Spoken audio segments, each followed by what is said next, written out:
Hello বন্ধুরা, আমি ঘুম থেকে উঠে যখন নাস্তা করি, আমার সকালের নাস্তা কোথায় করি দেখেন। আমি ঘুম থেকে উঠে ফ্রেশ হতে গেলাম। আজকে ভালো করে ডোলে ডাক সুন্দর হয়ে যাব। ভালো করে হাত মুখ ধুয়ে নিলাম।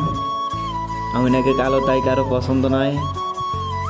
এটা আমার রুম, দেখেন কি অবস্থা। কোনা থাকলে যা হয় আর কি। আমার রুমটা অনেক সুন্দর আছে, কিন্তু সব এলোমেলো করা। বাসা থেকে যখন বের হয়ে নাস্তা করতে যাওয়ার জন্য, এটা আমাদের বালুচর, বাদাম লাগাইছি সব জায়গা। চিন্তা করিয়েন না, বাদাম হইলে আপনাদেরকেও খাওয়াবো। হেঁটে নদীর কাছে গেলাম। দোকানে নাস্তা করতে যাওয়ার জন্য নদী পার হতে হয়, আমরা এটা দিয়ে নদী পার হই। নদীতে পানি আসছিল, তাই এটা বেজে গেছিল। পার হয়ে রাস্তায় আসলাম।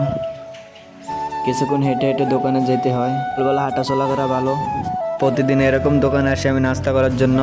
সকালবেলা ঘুম থেকে উঠেই চা আমার অনেক প্রিয়, তাই সকালবেলা চা খাওয়ার জন্য আসি।